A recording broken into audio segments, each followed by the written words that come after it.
Donc, rebonjour Emmanuel. Salut Arnaud. Et peut-être, est-ce que tu pourrais introduire cet échange en nous expliquant ce qu'est Under the Pole et puis l'origine du projet?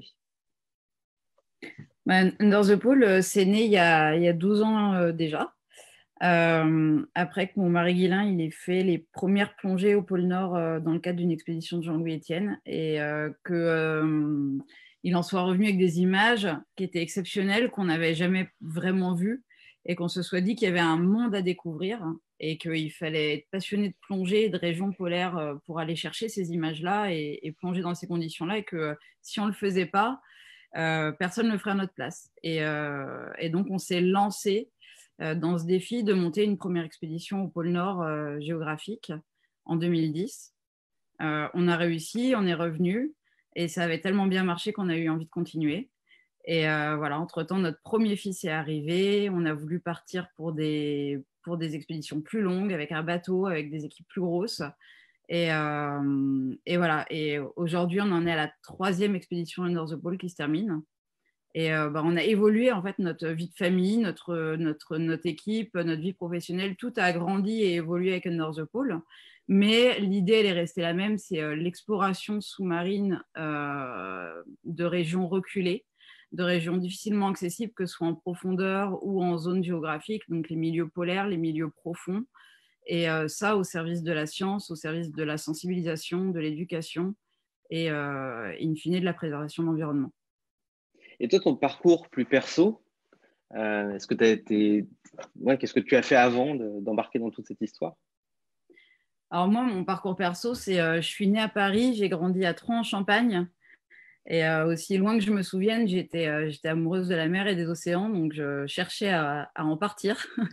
Et à 12 ans, je suis tombée sur un film sur Thalassa, puis sur Ushuaïa, d'enfants qui embarquaient sur un vieux gréement. Et bref, j'ai intégré le processus de sélection, j'ai réussi. Je suis partie 6 mois sur un bateau école à 13 ans. Et j'en suis revenue en étant persuadée que c'était ça que je voulais faire. Sauf qu'à l'époque, les conseillers d'orientation, les parents, tout ça, ça semblait assez peu réaliste, surtout quand on vivait en Champagne. Mais de fil en aiguille, je suis devenue monitrice de voile. C'est le moyen que j'ai trouvé pour me rapprocher de la mer. Et puis, le chemin m'a mis sur celui de Jean-Louis Etienne. Et j'ai commencé les expéditions comme ça. Puis voilà, quand on s'est rencontrés avec Guilain, on a mis nos passions à tous les deux en commun. Et c'est comme ça qu'est né Under the Pole et notre expérience. Mais du coup, je suis marin au départ, d'abord. Brevet d'état de voile, donc monitrice de voile, chef de base, skipper de bateau. Et puis après, je suis devenue monitrice de plongée également, plongeuse professionnelle. Et aujourd'hui, entrepreneur avec Guilain par la force des choses aussi. Et donc, tu es maman, je crois. Et maman de 2 enfants. Donc Robin qui a 8 ans et Tom qui a eu 4 ans hier. Et qu'on passé la moitié de leur vie en expédition avec nous à peu près. Un peu plus pour Tom. Et comment est-ce que tu éduques tes enfants sur cette séquence-là, qui est quand même une vie hors norme? Alors, il n'y a pas vraiment de recette. Hein. Je suis partie, comme tous les parents qui se lancent dans quelque chose de spécial, je suis partie avec des doutes, avec des questionnements, mais aussi en ayant beaucoup confiance dans mes enfants, à chaque fois, en ayant confiance dans leur faculté d'adaptation, en ayant confiance en Guilain et moi pour faire au mieux. Et en me disant que si nous, on s'épanouissait dans ce qu'on faisait, ça devait rayonner sur eux. Et je pense que des parents heureux de faire ce qu'ils font et qui s'épanouissent, ça rayonne sur les enfants. Après, on a eu la chance de vite comprendre que les enfants n'étaient pas un handicap dans le bateau, dans l'équipe, qu'au contraire, ils pouvaient plutôt apaiser l'ambiance, mettre une ambiance assez familiale.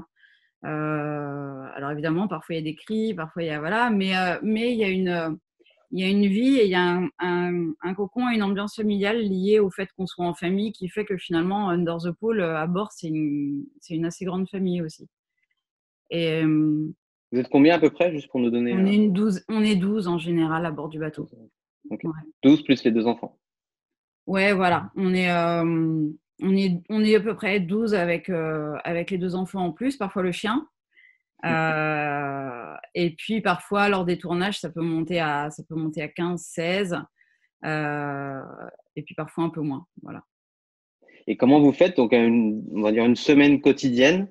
Alors, il y en a eu plusieurs différentes, j'imagine, que ce soit sur le bateau ou ailleurs, mais comment est-ce que vous faites pour leur inculquer le programme scolaire? Alors, j'aime beaucoup l'idée que les choses soient pas figées et qu'on s'adapte aux conditions météo, à ce qu'on rencontre et qu'on reste ouvert sur ce qui se passe pour pas se dire de telle heure à telle heure, c'est les maths et de telle heure à telle heure, ce sera le français. J'aime beaucoup rebondir sur ce qui se passe autour de nous et ce qu'on voit et voilà pour je pense le plus important toujours avec les enfants, développer leur curiosité et qu'ils s'interrogent sur ce qui les entoure. Et après, j'ai la grande chance qu'on leur fait l'école de manière individuelle. Alors le petit, il était petit, il faisait même pas vraiment école, mais le grand, il a fait son année de CP par exemple à bord. Et en très peu de temps, on arrive à inculquer le programme parce que contrairement à une classe où il y a un programme, tant d'élèves et on doit faire passer ça de la même façon à tous les enfants. Et donc quand un enfant bloque, quelque part, il peut bloquer longtemps. Nous, quand ça passe pas par un canal, on peut passer par l'autre. Et j'aime beaucoup l'idée qu'on puisse s'adapter à leur rythme, à leur apprentissage, aller plus vite quand ils vont vite dans certains domaines, aller plus doucement aussi quand ils vont plus doucement dans d'autres. Appuyer sur ce qu'ils aiment pour mieux faire passer les apprentissages. Enfin bref, voilà, je m'appuie beaucoup sur les pédagogies alternatives, les pédagogies Montessori, les pédagogies Freinet. Et je crois que tu as un de tes enfants qui a une petite particularité, et dans le contexte actuel, ça devrait normalement, on aurait pu se dire, mais enfin, c'est compliqué. Et en fait, j'ai l'impression, dans les échanges qu'on a eus, que ça a été plutôt extrêmement bénéfique pour lui. Oui, alors c'est vrai que j'en parle quasiment jamais parce que voilà, ça fait partie de notre vie. Mais notre fils aîné, Robin, il a été diagnostiqué avec le syndrome d'Asperger. Donc c'est un trouble du spectre autistique, donc des interactions sociales avec parfois des intérêts restreints. Et puis ça peut être des enfants qui sont assez rigides dans leur fonctionnement.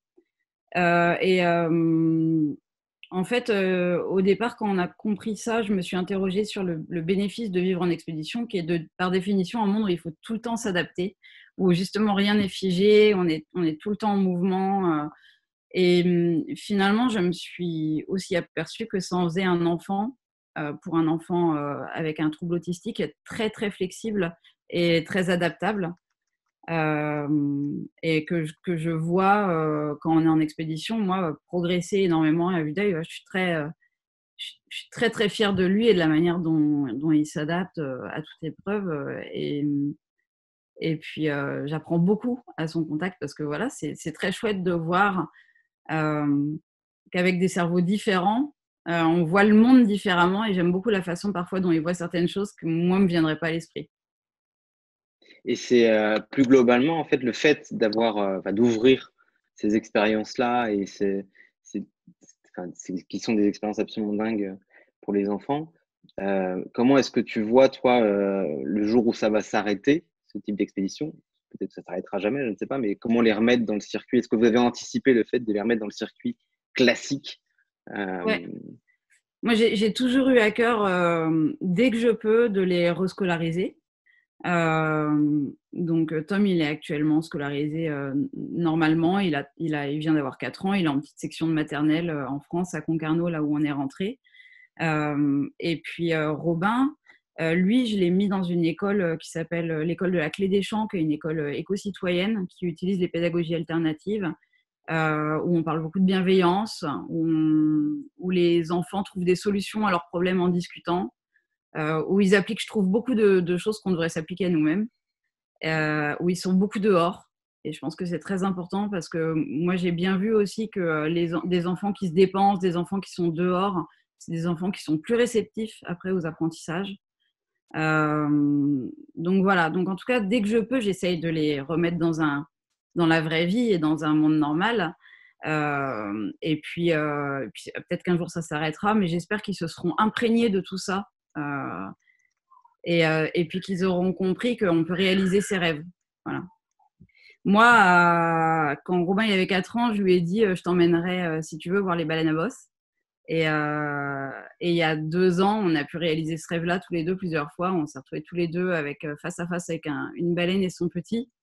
Et ouais, c'était vraiment un moment magique. Et je trouve ça chouette aussi de faire passer les messages que même quand ils sont très fous, on peut réaliser ses rêves. Finalement, vous avez fait quelque chose que Gilles Boeuf disait dans son premier talk, qui a été revu par Kalina Raskin, qui était de dire il faut absolument que le vivant entre dans l'éducation des enfants et qu'on même en fasse des cours, alors pas forcément des cours théoriques, mais qu'on les mette le plus proche possible du vivant.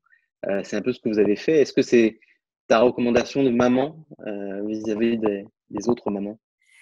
Ouais, bah ouais, c'est sûr que moi je pense qu'il faut qu'il s'émerveille du vivant. Là, pendant le confinement, bah, c'était nouveau. On est habitué au confinement sur le bateau, on est habitué aux gros animaux, on est habitué à plonger. Et puis là, on s'est retrouvé dans notre petit jardin à Concarneau et j'ai trouvé ça génial parce qu'on a lancé un petit potager et ils se sont émerveillés de voir les fraises pousser.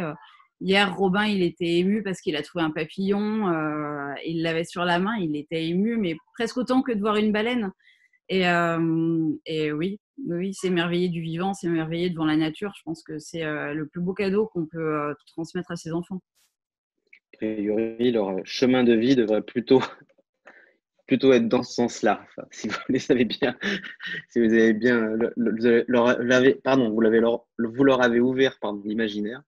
Je pense vous allez en faire des Ce belles serait personnes. une des plus grandes réussites qu'on peut faire en tant que parent, en tout cas pour moi. Revenons sur l'expédition Under the Pole. Donc, il y a les enfants qui comptent et qui ont compté dans toute cette aventure. Il y a aussi les équipes. Et peut-être nous expliquer comment est-ce que vous avez recruté ces gens, quel collectif vous avez voulu créer pour pouvoir mobiliser autour de ces expéditions-là. Ouais, c'est très difficile de recruter les gens, d'abord parce que quand on parle d'expédition polaire, expédition scientifique, bah, il y a beaucoup, beaucoup, beaucoup de candidats. Il y a beaucoup de gens qui veulent partir. Et, et des gens compétents sur le marché, il y en a beaucoup. Et moi, je pense qu'il faut, sur ces expéditions-là, qui sont longues, qui sont engagées, qui sont difficiles, parce qu'on voit le côté rêve comme ça, on voit les belles images, mais sur le terrain, c'est pas facile. Il y a une proximité qui est forte, il y a une charge de travail qui est importante. Donc ça peut vite partir en sucette si humainement ça colle pas entre nous. Et voilà, je pense il y a une balance entre le côté humain des gens, leur faculté à être des personnes dans le collectif qui vont apporter quelque chose, et leurs compétences professionnelles. Et moi, quelqu'un de très très compétent, mais que je sens pas trop humainement, et quelqu'un d'un petit peu moins compétent, mais qui je sens va être quelqu'un qui va compter dans l'équipe, qui va apporter de l'énergie positive dans l'équipe. Et ben, je pense que les compétences, ça s'acquiert, l'expérience aussi. Et donc, je préfère quelqu'un d'un petit peu moins spécialisé, mais qui va apporter de l'énergie positive. Parce que ce qu'on dit souvent en expé, c'est long. Puis il y a les gens qui prennent de l'énergie, et puis il y a les gens qui en amènent. Et une seule personne qui se met à prendre de l'énergie de tout le monde, ça peut vraiment, vraiment devenir compliqué. Ça nous est arrivé très rarement. Mais à l'inverse, les gens qui arrivent avec une forte énergie et qui la transmettent aux autres, ça, c'est magique, et c'est c'est ce qui va faire la réussite d'une expé, quoi. En management, on parle parfois de rouge, jaune, vert, bleu pour définir les personnalités dominantes des gens.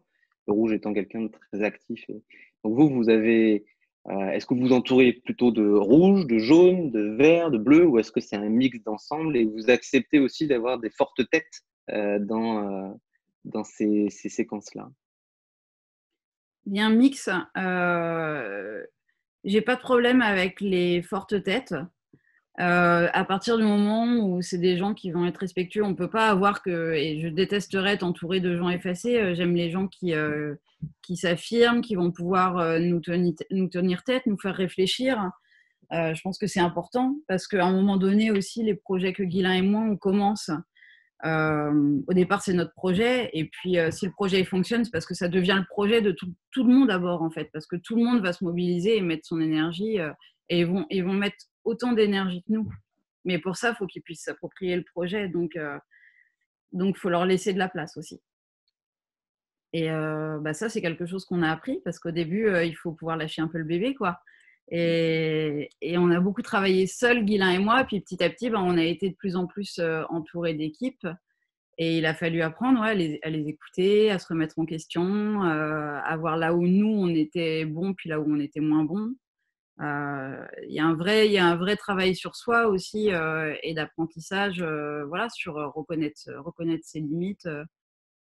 Et je pense que c'est important dans le management, comme dans ce qu'on fait. Moi, je dis souvent, quand j'ai de l'appréhension, par exemple, avant une plongée, tout ça, je sais que je n'ai pas de problème à le dire. Mais parfois, ça étonne les gens. On attend de nous qu'on soit un peu sans peur, sans voilà. Mais je pense que c'est ce qui fait de nous des humains et c'est nécessaire. Et puis là, j'y vais de manière plus large. Mais par exemple, sur ces plongées, moi, je trouve ça très important qu'on connaisse l'état d'esprit de chacun et que les autres aussi connaissent, sachent où on est à l'aise, là où on l'est pas, et qu'il n'y ait pas de filtre, on n'est pas des super-héros. Et voilà. Et donc, tout ça fait que aussi, il y a un niveau de confiance entre nous qui doit se créer. À un moment donné, il y a cette alchimie qui doit se créer, un niveau de confiance pour que ça fonctionne. Et ça, pour ça, voilà, faut être plus que des simples collaborateurs sur le bateau ou en plongée. Faut être proche, faut être des amis. Moi, les 2 personnes avec qui je suis partie dans la capsule vivent pendant 3 jours sous l'eau. J'avais besoin de me dire que je pouvais totalement me reposer sur elles. Comme quand je suis descendue pour la première fois à 120 mètres en plongée, j'avais l'impression fallait vraiment que je me dise la personne à côté de moi, je peux entièrement compter sur elle en cas de problème. Et je le ferais pas si c'était pas le cas. Et comment vous créez ce collectif? Il y a des rituels, il y a des choses qui paraissent anonymes. On parle quand même de séquences où vous risquez votre vie. Enfin, on peut dire les choses telles qu'elles sont. Donc, comment est-ce que vous recréez ce collectif-là? Tu veux dire à bord comment cette ambiance Ouais, elle se met en place? ouais. Alors encore une fois, je crois que cette ambiance un peu familiale, les enfants, il y a ce côté. Moi, je remonte de 120 mètres, j'enlève mon masque et j'ai le petit sur le pont qui est déjà en train de me demander où j'ai rangé la voiture, quoi. Donc, ça remet toujours un peu les pendules à l'heure, hein. Et puis, d'un autre côté, il y a le fait qu'on travaille tous ensemble, on participe tous aux mêmes choses. On fait tous la vaisselle ensemble. Il y a pas une hôtesse ou quelqu'un qui fait le ménage, qui va faire la vaisselle, qui va. Non, il y a le fait qu'il y a un tableau des tâches ménagères, de la vaisselle à bord, où on se retrouve, où on discute. Il y a des rituels. Il y a le petit apéro du soir, où justement, Tom et Robin, ils sont couchés, on se retrouve entre nous. Et finalement, toutes les tensions de la journée qui ont pu apparaître à un moment donné, elles ont décanté. Et puis, devant une bière ou un jus, ça a plus la même. On a plus le même discours, on n'a plus la même approche, on le prend beaucoup plus en rigolant. Et puis, il y a aussi le fait qu'il y a beaucoup d'anciens et qu'il y a toujours quelques-uns de ces anciens qui participent, d'après moi, à retransmettre cette énergie et cette ambiance au sein de North Pole. Que Guylain et moi, ce serait difficile. On aurait l'impression de tout recréer à chaque fois. Mais en fait, comme il y a toujours ces personnes qui viennent d'une expédition à l'autre, finalement, il y a une espèce d'ambiance, d'équipe ils le portent même pour nous, quoi. Voilà. Et une autre question qui est liée aussi à la place de l'humain, c'est que vous voyez le vivant tel que jamais il a été vu. Vous allez sur des zones qui n'ont jamais été explorées. Il y a vous avez une forme d'humilité, j'imagine, qui se crée par rapport à tout ce qui vous entoure. Et tu m'avais raconté une histoire qui m'avait un peu marqué d'une expédition sous-marine. Vous aviez eu un petit problème avec un animal. Et ce collectif, justement, il a pu se réunir et sauver cette personne. Ouais, je crois il y a plusieurs choses. Il y a d'abord que dans ce qu'on fait, on ne peut pas se permettre un excès de confiance. On ne peut pas, à un moment donné, partir plonger à 120 mètres en se disant je fais ça tous les jours depuis 6 mois, même si c'est le cas, et je sais faire. Je crois qu'on a toujours à l'esprit que qu'un détail, un problème sur ces plongées-là et on peut perdre la vie. Donc même si c'est extraordinaire, même si on maîtrise, même si tout va bien, on est obligé de s'entraîner tout le temps et d'avoir tout le temps en tête les procédures de sécurité et ça, c'est extrêmement nécessaire. Et puis après, oui, il y a on va dans des endroits qui sont peu plongés, à des profondeurs encore moins, avec des appareils qui sont les recycleurs de plongée qui font pas de bulles. Donc, ce que je racontais, on peut, puisqu'on a le temps, on peut en parler. Hein, c'est on est sur une plongée scientifique, hein, d'échantillage de corail à Bora Bora et sur la remontée de 120 mètres. Donc, le binôme de mon mari Guilain, Julien, rencontre un requin gris qui a un comportement un peu étrange. Ils analysent pas exactement ce comportement, ils savent pas si il a envie de régurgiter, s'il a un hameçon qui est coincé, ils voient pas trop ce qui se passe. Et en fait, ce requin va venir mordre Julien à la tête. Et là, Julien, il a 2h30 de palier de décompression à faire, donc il ne peut pas remonter en surface, se faire soigner tout de suite. Donc, on a eu de la chance que la morsure soit pas une artère, pas quelque chose de trop grave d'une part, et d'autre part, on a pu voir qu'en effet, toute l'équipe sous l'eau a su instantanément quoi faire. On sait qui donne les ordres et personne va discuter dans ces moments-là. Et puis, on sait tous ce qu'on doit faire et comment ça se passe. Donc, j'étais encore avec le recul, je suis étonnée du sang-froid qu'il y a pu avoir. Et puis voilà, puis ça a quand même remis une dose d'humilité à tout le monde parce que on se rend compte que sur les réseaux aujourd'hui, on voit beaucoup de selfies de requins, de gros requins qu'on approche de très près. Et c'est bien parce qu'évidemment, il faut démystifier ces animaux parce que les dents de la mer, ça fait beaucoup de mal, parce qu'ils sont chez eux et qu'il y a rien à en dire. Mais il faut aussi se rappeler que tout comme un éléphant, un hippopotame et même un chien, ce sont des animaux avec des réactions qui peuvent être imprévisibles et qu'on ne peut pas maîtriser. Et donc, d'abord, il y a à chaque fois qu'on va dans l'eau, qu'on plonge, qu'on nage, qu'on surfe, tout ça, faut accepter ce risque. On n'est pas chez nous. Et puis, voilà, ça nous a rappelé très fortement qu'on est dans des milieux sauvages hein, et qu'il faut y aller avec humilité et sur la pointe des pieds. Et cette analyse, c'est très intéressant ça par rapport au sujet du vivant qu'on exploite depuis un certain nombre de mots talk, c'est de dire, on n'a pas tout domestiqué et on a trouvé aussi notre bonne place par rapport à l'ensemble. Et tu l'as dit, tu as dit, on n'est pas chez nous. Maintenant, on n'est pas chez nous et on n'a pas tout domestiqué. Et heureusement, évidemment qu'il y a des scientifiques aujourd'hui, il y a beaucoup de gens qui montrent qu'on peut côtoyer les très grands animaux avec un minimum de risque. Mais ce qui est important de repréciser, c'est que simplement, risque ou pas risque, on n'est pas chez nous, on pénètre dans un milieu qui est le leur. Donc voilà, on doit y aller en sachant qu'on ne connaît pas tout, en observant, en étant humble et en acceptant aussi un risque, tout simplement, hein, qui est pas inexistant. Et puis je crois que c'est comme ça qu'on peut s'en délecter aussi, parce qu'après, voilà, faut pas oublier que tout ça, c'est des rencontres merveilleuses, quoi.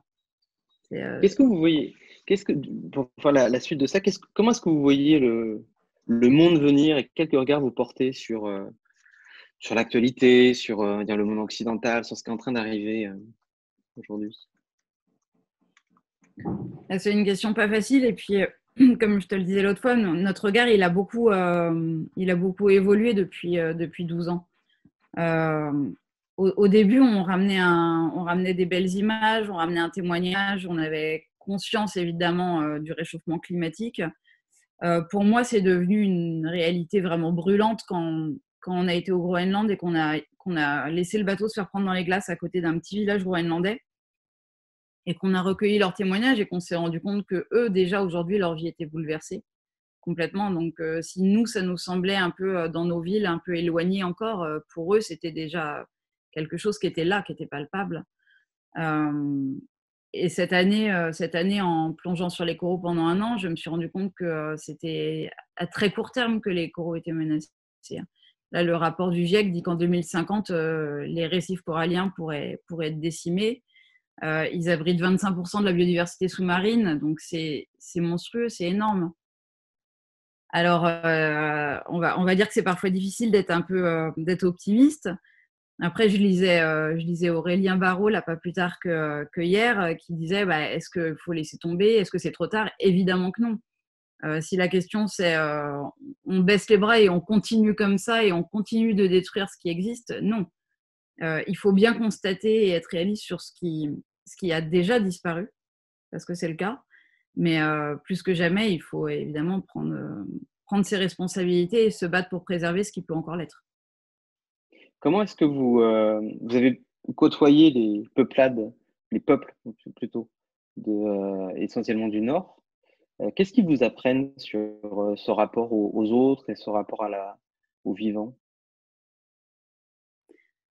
Alors, ils m'ont les Groenlandais, c'est un peuple incroyable parce qu'ils vivent vraiment avec la nature depuis toujours. En même temps, c'est un peuple qui est en pleine mutation.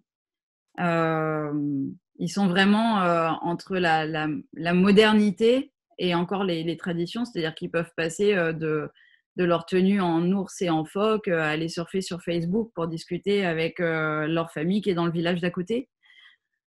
Donc, donc, ils sont vraiment très adaptables d'une certaine manière. Et, après, ils ont beaucoup souffert de notre vision des choses qui est un peu étriquée parfois. Et pour les Groenlandais, ils ont beaucoup souffert du regard négatif, par exemple, sur la chasse aux phoques, euh, qui n'est pas la chasse aux phoques. Alors, on est d'accord, hein, il y a eu la chasse industrielle aux gourdins horrible sur les bébés phoques pour faire des manteaux de fourrure. Et puis, il y a la chasse comme elle est pratiquée au Groenland sur des phoques adultes, au fusil, à chien de traîneau ou en kayak ou en bateau à moteur dans certains coins l'été, pour se nourrir, pour nourrir les chiens, pour se vêtir, et qui est une chasse plus que de subsistance, quoi, qui leur permet de vivre. Et, donc, ouais, ils m'ont réappris à voir le monde avec avec aussi humilité d'une certaine manière, quoi.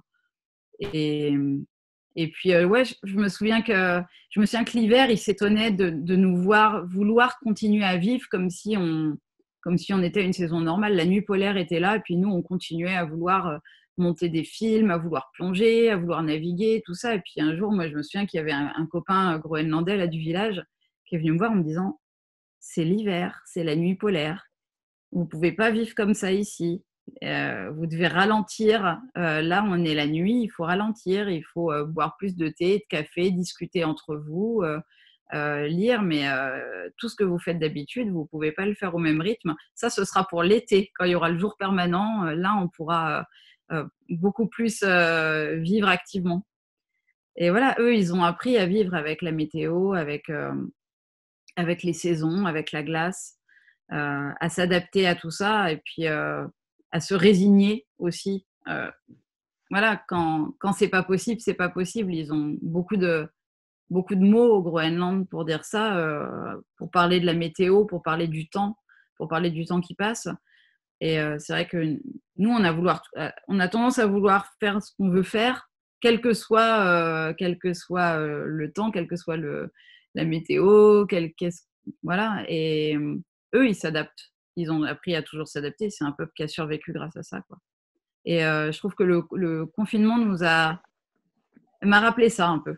Ça, je pense que les gens là, ils ont peut-être pensé à ralentir, à se recentrer sur le principal, à revoir leur vie différemment. Et c'était intéressant pour ça, cette expérience, je pense. Donc ça vous a amené une forme aussi, j'imagine, de spiritualité. Et j'avais une question, est-ce que vous êtes religieux? Non, alors on n'est pas croyants du tout, ni Guilain ni moi. Pourtant, on a tous les deux reçu une éducation religieuse. Mais dès qu'on a été en âge de pouvoir le formuler, en tout cas, ni l'un ni l'autre, on était intéressés par ça. Ça veut pas dire qu'il n'y a pas de spiritualité, justement, mais pas de croyance religieuse. Et voilà, comme je dis souvent, moi, j'en ai pas. Ça m'aide sûrement à tolérer toutes celles des autres, qui me dérangent pas quand elles sont respectueuses. Mais non. Mais la spiritualité, ouais. Et Et, finalement, de plus en plus en vieillissant. et voir ce monde-là et comme on disait tout à l'heure, être plus en rythme avec les saisons, avec le monde qui nous entoure, ça vous fait gagner en spiritualité? Ça vous amène un autre regard sur les choses? Ouais, bien sûr, bah, je pense que ouais, ouais, je pense qu'on a besoin de voir, et là je reviens à mon petit jardin et à ce confinement où, la première chose qu'on a fait, c'est un petit potager, regarder les choses pousser, se recentrer sur le printemps, et hem et j'aurais peut-être mal vécu cet enfermement dans ma maison concarnoise, sans être sur l'eau. Moi, j'aime vraiment être sur l'eau, et ce potager là, il était salvateur pour moi. Ça m'a voilà, ça m'a mais oui, on se recentre et puis après chacun se recentre à sa manière. Moi, je sais que j'ai besoin de lire beaucoup pour me recentrer. C'est quelque chose, j'ai du mal à me poser et à méditer. C'est pas un truc, vraiment pour moi. Par contre, m'isoler et prendre un livre, ça va me recentrer. Je crois que chacun a besoin aussi de connaître son fonctionnement, ses clés. Ça sert à rien d'essayer de faire des choses qui nous conviennent pas et je trouve ça chouette d'ailleurs en vieillissant, on admet parfois qu'on n'est plus fait pour certaines choses et que Mmh, par contre, il y a d'autres trucs qui fonctionnent et voilà. On se force c'est vrai, plus à essayer de faire des choses qui nous conviennent pas. c'est très vrai. Je voudrais qu'on parle un peu de la capsule, qui est un événement alors de confinement assez incroyable. Vous êtes resté près de, si mes calculs sont bons, 3 jours. 77 heures, Ouais, voilà, c'est 3 jours à 3 dans une capsule qui devait faire pas loin ou un peu moins de 4 mètres cubes. mmh. Est-ce que tu peux nous expliquer cette expérience et à la fois l'expérience commune que vous avez vécue et puis les pas qui ont suivi la fin de ce confinement? Ouais, bah, il y a, la capsule, c'est, dans l'idée d'Under the Pole, c'est de se dire que, on crée des outils aussi pour pouvoir, mieux explorer et là, avec nos recycleurs, nos scooters, tout ça, on a un peu atteint les limites de ce qu'on peut faire en exploration, humaine, en plongée. Et ce qui nous manque à un moment donné, c'est le temps. C'est-à-dire, c'est au bout d'un moment, on est fatigué, on a faim, on a soif, on a besoin de dormir, et on a besoin de remonter à la surface. Et donc l'idée de cette capsule, c'était d'avoir un camp de base sous-marin qui serait, très léger, assez peu coûteux d'utilisation, de développement, et qu'on pourrait mettre en place facilement pour, observer le milieu marin sous l'eau. Et bon, il y a encore des méthodes moyenâgeuses qui consistent à enfermer les animaux pour que l'homme puisse, les regarder. Nous, on s'est enfermés, nous, et c'était nous qui étions en aquarium et les poissons qui nous regardaient.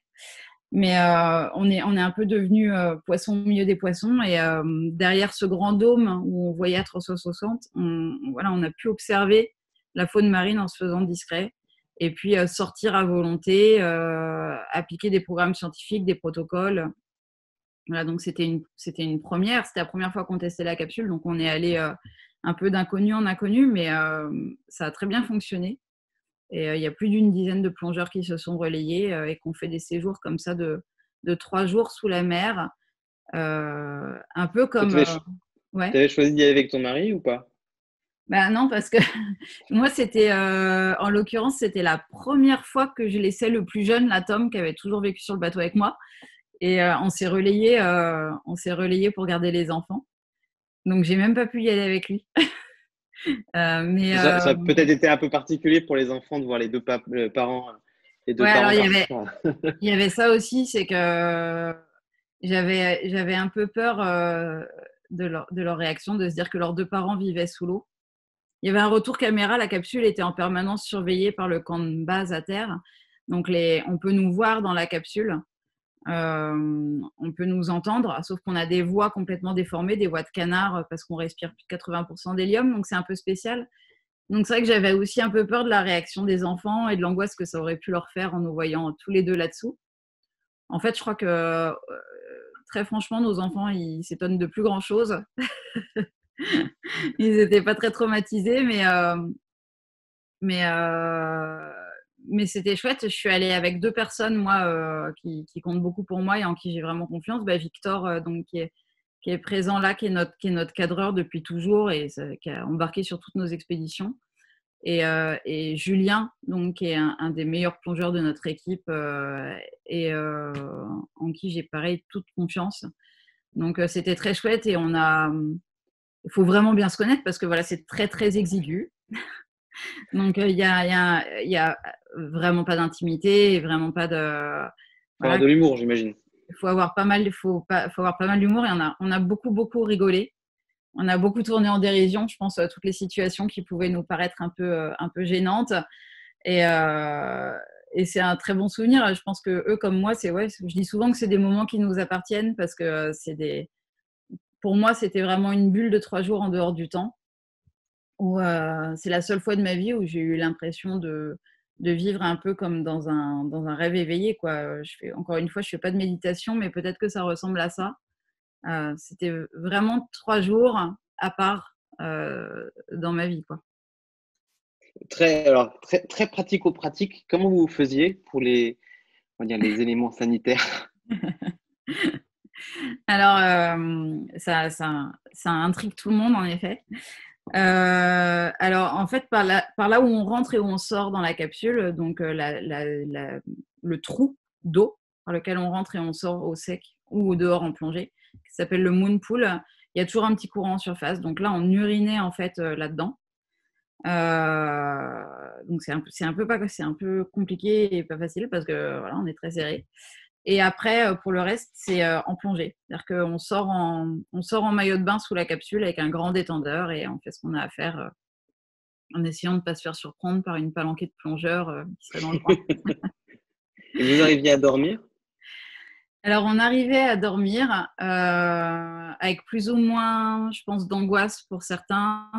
Il faut imaginer que je pense un peu ce qu'on avait tous à l'esprit au moment de dormir, c'est s'il y a une évacuation, donc on dort avec une petite bouteille de plongée au cas où il y a un problème et notre masque de plongée à côté. Donc en cas d'évacuation pour une raison ou pour une autre, on doit mettre notre masque et en gros partir en maillot de bain avec cette mini bouteille, rejoindre le fond où là on a un sac avec notre combi et plein de bouteilles qui nous attendent pour pouvoir parce que pour rejoindre la surface après il faut 3 à 4 heures.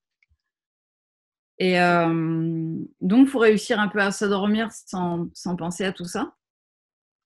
Et puis après, on a fait des rêves tous très, très, très forts et très bizarres. Et ça, c'était vraiment quelque chose de commun. On s'est demandé si ça avait un rapport avec le fait qu'on respirait autant d'hélium.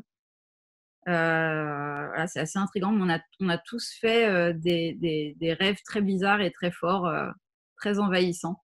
Je sais que Guilain, mon mari, lui, il a rêvé qu'il y avait un baleineau sous la capsule qui le soulevait. Alors, il faut savoir que c'était la période des baleines et qu'on entendait en permanence les baleines autour de nous, qui faisaient vibrer la capsule. On les entendait chanter très fort. Donc, on ne pouvait pas toujours les voir, mais on les voyait.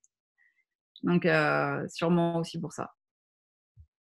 Mais c'était pas des nuits, sans rêve et des nuits, on tombait pas de sommeil.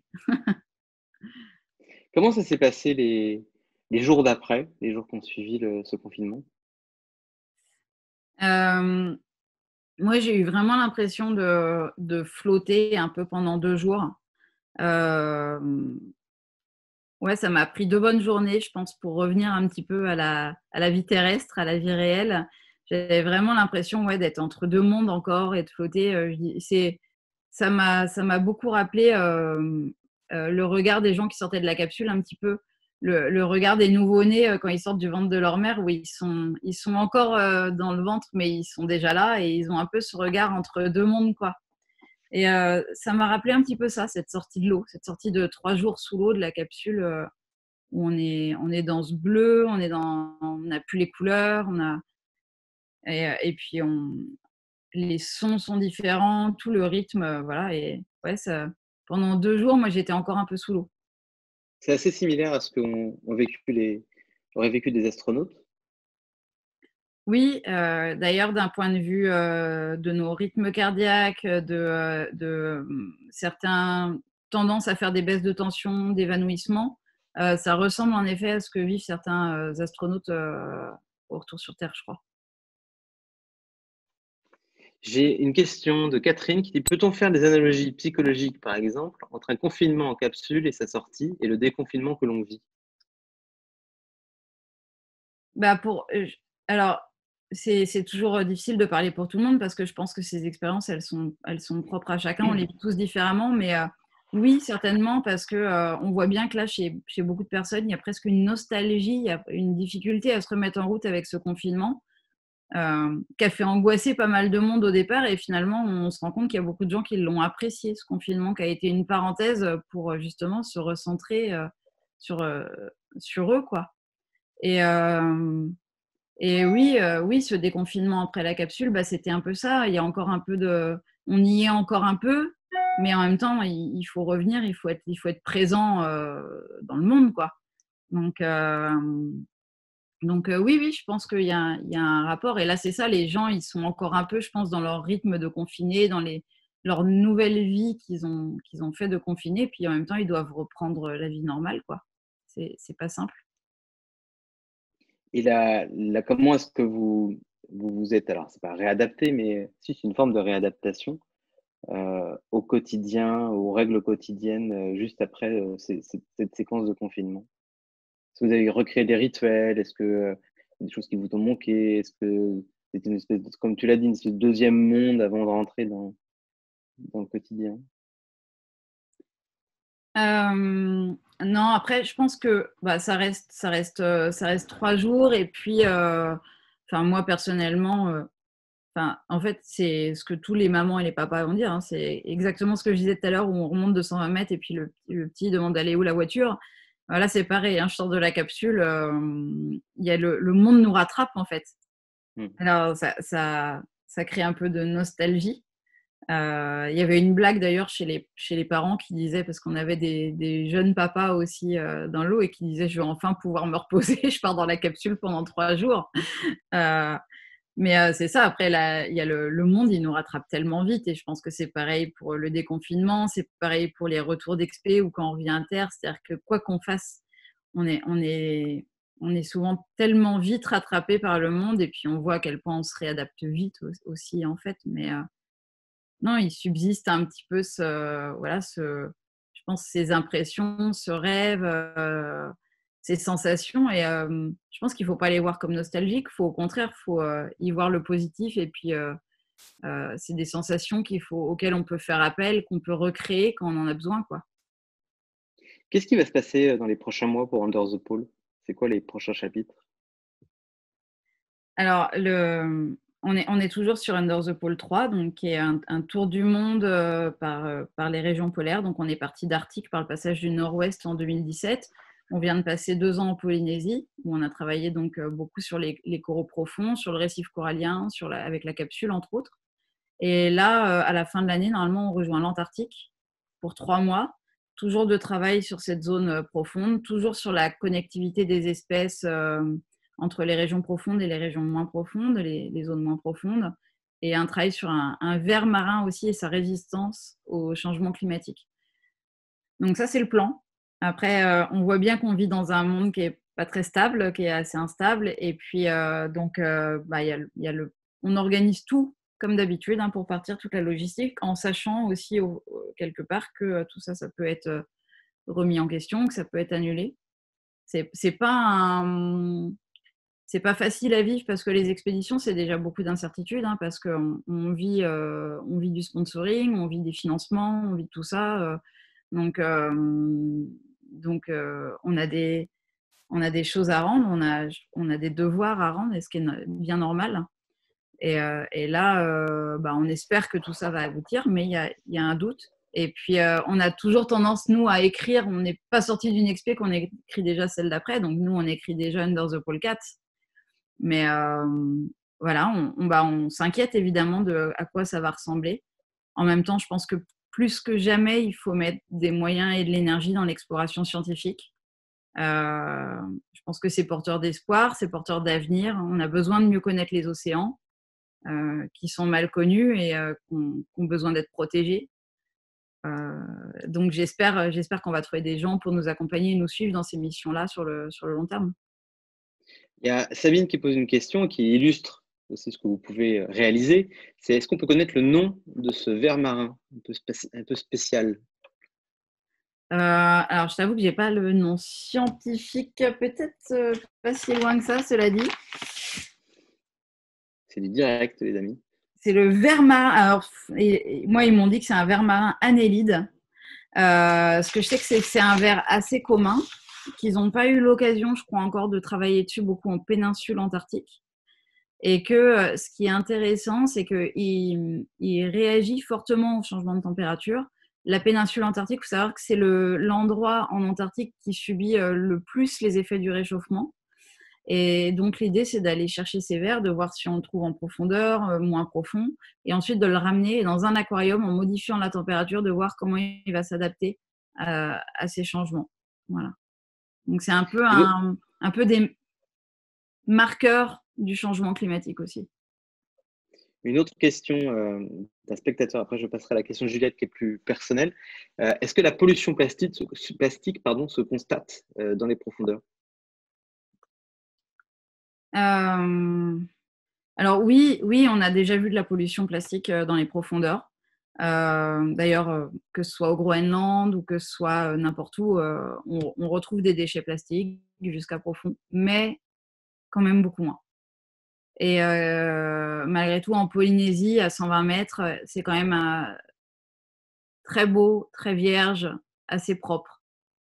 Donc c'est vrai que c'est encourageant. C'est vrai aussi que, et c'est là-dessus qu'on travaillait, si les coraux étaient en très mauvais état dans certaines îles proches de la surface, très blanchies, c'était beaucoup moins le cas en profondeur. Donc on voit aussi, et c'est sur ça qu'on travaillait, la résistance, la résilience des coraux, alors qu'ils ont très peu de lumière en profondeur, comment ils s'adaptent, comment ils résistent. Voilà. Et au Groenland?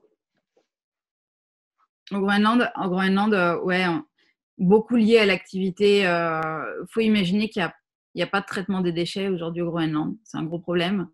Donc on retrouve beaucoup de déchets, beaucoup de filets, voilà. Les gens habitent sur des petites îles. Euh, on- quand on connaît pas, on voudrait qu'ils arrêtent de chasser le phoque, mais on n'a pas conscience qu'il y a absolument rien qui pousse et que tout ce qui est amené sur leur île est amené à grand renfort d'hélicoptères. Donc, ça a pas de sens presque de vouloir se nourrir avec autre chose que la nature qui les environne, hein, là-bas. Ça crée d'ailleurs une population terriblement diabétique à presque 80%, je crois. Donc, c'est un fléau. Et, oui, le traitement des déchets, c'est un gros souci. Donc, malheureusement, en Arctique, on trouve beaucoup de déchets jusqu'à profond. Une question perso de Juliette. Est-ce que vous êtes végétarienne et quel rapport avez-vous à l'alimentation et par rapport à vos valeurs? Ouais. Alors, moi, je me suis beaucoup, et ça correspond un peu d'ailleurs au début d'Under the Pole, en m'intéressant à l'alimentation pour les expéditions, parce que c'est souvent un problème dans les expéditions polaires. Je me suis beaucoup intéressée à l'alimentation, euh, au rapport, aux bonnes graisses, aux bons sucres, à tout ça. Donc, c'est quelque chose qui m'intéresse. Euh, j'ai fait très attention depuis plusieurs années à ma consommation de viande, à où je l'achetais, à ce qu'elle soit locale, en biocoop, tout ça. Et puis, il y a pas longtemps, j'ai décidé que en fait, c'était vraiment quelque chose sur lequel je pouvais avoir une influence. Et donc, je suis devenue végétarienne complètement. C'est le livre d'Hugo Clément qui a fini par me décider parce que j'ai trouvé que ses arguments étaient très simples mais très convaincants en même temps, à savoir que il y avait peu de choses finalement aujourd'hui sur lesquelles on avait une totale maîtrise. C'est difficile de plus du tout prendre l'avion, c'est difficile de plus du tout prendre sa voiture, mais par contre, c'est complètement réalisable de plus manger de viande, ou en tout cas d'en manger moins pour ceux qui n'ont pas envie de complètement arrêter, ou de faire attention d'où elle provient. Et donc voilà, moi j'étais mûre pour ça. Et donc maintenant, j'en mange plus et ça me manque pas du tout. Un livre d'ailleurs que dont Hugo Clément a beaucoup parlé, qui est un autre livre de Jonathan Safran Cohen, qui s'appelle Ouais. Doit-on manger ou peut-on manger des animaux? Je vous conseille fortement, c'est très intéressant. Et pour l'alimentation dans ces expéditions, est-ce il y a un régime particulier? Non, alors moi j'essaye toujours de faire des partenariats avec des marques bio.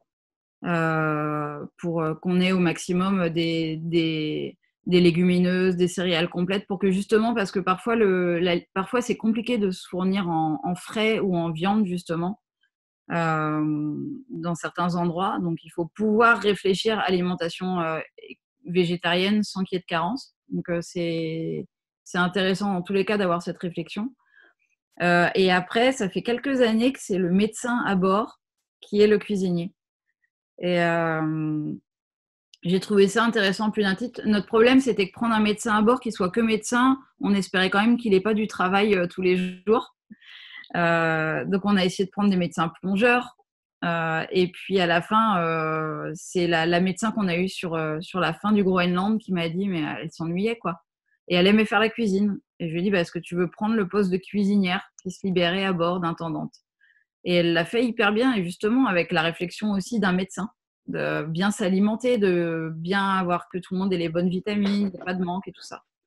Et donc c'est devenu un sujet important à bord. Et puis l'alimentation, les repas, le plaisir de manger à bord d'un bateau ou dans des circonstances qui sont un peu rudes, tout ça, ça joue énormément sur le moral des troupes. Les repas, le plaisir de manger, ça c'est fou, mais on ne peut pas le négliger sur un bateau, une expédition. Donc j'ai toujours essayé d'avoir des gens à bord qui avaient du plaisir à faire plaisir aux autres, tout en faisant la cuisine de manière équilibrée et intelligente, quoi. Une dernière On appelle question. ça le Medicook à bord. Medicook. Okay. Ça, c'est une bonne inspiration pour tout le monde. Une dernière question de Sabine. Il y a des études récentes sur une algue symbiotique avec le corail qui résisterait mieux au changement climatique afin d'aider à la résilience du corail. Est-ce que c'est une étude qui pourrait être menée par Under the Pole? Alors moi, il faut quand même se rappeler que je ne suis pas scientifique. Hein. Je travaille avec les scientifiques et je ne le suis pas. Donc, je n'aime pas répondre à des questions trop scientifiques parce que c'est pas à moi de le faire. Mais il faut savoir que le corail récifal vit de toute façon en symbiose avec une algue. Et que c'est justement quand cette algue subit les effets du réchauffement que le corail blanchit. Donc, je ne sais pas exactement où amène la question. Nous, ce que je peux répondre, c'est nous, ce sur quoi on a travaillé. On constate qu'il y a beaucoup plus de corail en profondeur que ce qu'on pensait, qu'il y a beaucoup plus d'espèces et qui se portent globalement bien, qu'il ne subit moins les effets du réchauffement. Et donc, la question qu'on s'est posée, c'est est-ce que ce corail-là, profond, pourrait être une sorte de refuge pour les coraux moins profonds? C'est-à-dire qu'au moment de la ponte, quand ils pondent, est-ce que les œufs de ces coraux-là peuvent remonter vers la surface et recoloniser en fait les récifs moins profonds qui, eux, sont très en danger et très abîmés. Donc aujourd'hui, tous les échantillons qu'on a faits, qui est la plus grosse étude jamais menée sur les coraux mésophotiques, sur les coraux profonds, c'est ça qu'on regarde, c'est en génétique. C'est si on va retrouver en fait des gènes de ces coraux profonds dans les gènes des coraux moins profonds. Et si c'est le cas, évidemment, dans tous les cas, il faut les protéger. Mais si c'est le cas, plus que jamais, il faut vraiment considérer ces zones profondes comme des banques, en fait, comme des refuges, des radeaux de sauvetage pour ce qui est très en danger actuellement dans les zones plus de surface. Est-ce que tu as un message, un dernier mot que tu voudrais dire et peut-être un mot de mobilisation, je ne sais pas. Je pense qu'il faut, enfin, pas un message en particulier, mais oui, il faut se mobiliser, plus que jamais. Je crois qu'il y a beaucoup de gens qui ont réfléchi pendant le confinement. Je pense qu'il ne faut pas que ça retombe tout ça. Je pense qu'au contraire, il faut plus que jamais, il faut mettre les énergies à l'œuvre et il ne faut pas baisser les bras, mais il faut avoir conscience de la gravité de la situation. Le Covid, il est là pour nous le rappeler. Je pense sans tomber dans le catastrophisme, il faut quand même avoir conscience que c'est grave, que c'est certainement plus grave que ce qu'on a bien voulu le voir pendant des années et qu'il faut agir. Il ne faut pas attendre ce que j'ai cru, moi, pendant longtemps, que ça vienne des politiques pour que ce soit efficace. Je crois que au niveau individuel, on peut faire beaucoup. Au niveau collectif aussi, on peut faire beaucoup. On voit aujourd'hui que les associations, elles peuvent être des lobbies forts. et amener des gros changements. Donc voilà, il faut se mobiliser seul, il faut se mobiliser à travers des assos, en groupe, et c'est le moment de le faire. Avant de vous dire tous au revoir, deux petites informations. La première, c'est qu'on a décidé, en fait, suite à ce talk-là, on va compléter avec une interview de Mika Mered, qui est un expert des questions de géopolitique des pôles. Donc, c'est une deuxième vidéo que vous pourrez voir qui a déjà été enregistrée. Et il va nous parler du Groenland, il va nous parler de l'hydrogène vert, l'hydrogène bleu, et à quel point, en fait, les mondes polaires sont des enjeux du prochain siècle. Et puis, une deuxième information, c'est que le 27 mai, il y a un talk très spécial, puisqu'on invite Christian Clot, et c'est pas un mot talk cette fois-ci, c'est co-organisé par Hello Tomorrow, par les Napoléons, par So Good, par le 21 La Croix-Rouge, par Make Sense, par School Lab, par Mo, par Madines et par ADN. Donc tous ces médias en fait se sont réunis pour la remise des conclusions d'une étude qui avait été engagée par Christian Clot auprès de près de 10 000 personnes et qui vont nous permettre de savoir comment est-ce que les gens comptent se comporter, vont se comporter demain. Donc c'est le 27 mai à 12h30, c'est un moment assez exceptionnel. Merci beaucoup Emmanuel, merci d'avoir été avec nous. Merci à vous. Merci pour tous ces moments d'inspiration. Merci à tous d'avoir été là. Retrouvez-nous sur YouTube et sur les différentes chaînes, dont la page Facebook de Mo. Encore merci beaucoup Emmanuel. Je vous souhaite une très longue vie à Under the Pole. Merci, c'était un plaisir vraiment. Et merci à tous ceux qui étaient là pour écouter. Merci à tous. Et merci pour vos petits mots, c'est super sympa. Donc, je te les lis Emmanuel. Merci, c'était fabuleux. Merci, très intéressant. Merci beaucoup. Merci, c'était passionnant. Merci, ça fait très très plaisir. On ne peut pas remettre le premier talk qu'on avait le Zoom où tout le monde était en train d'applaudir. Malheureusement, le format webinaire ne le permet pas. Mais vos mots nous vont droit au cœur. Merci beaucoup. Je vous rappelle que c'est l'avant-avant-dernier en fait. Donc la semaine prochaine, il y aura, comme je l'ai dit, le talk avec Christian Clot. Et ensuite, on va finir par une jolie surprise que je peux vous faire ici en Breaking News, qui est, on va inviter le pianiste Yaron Herman, qui est un pianiste de génie, et sur un thème qui va être l'improvisation. Donc on se dit que ce qui va suivre après le déconfinement total va nous amener à devoir improviser un petit peu, et on conclura ce cycle avec l'improvisation avec Yaron Herman. Merci Emmanuel. Merci. À bientôt. Salut à tout le monde.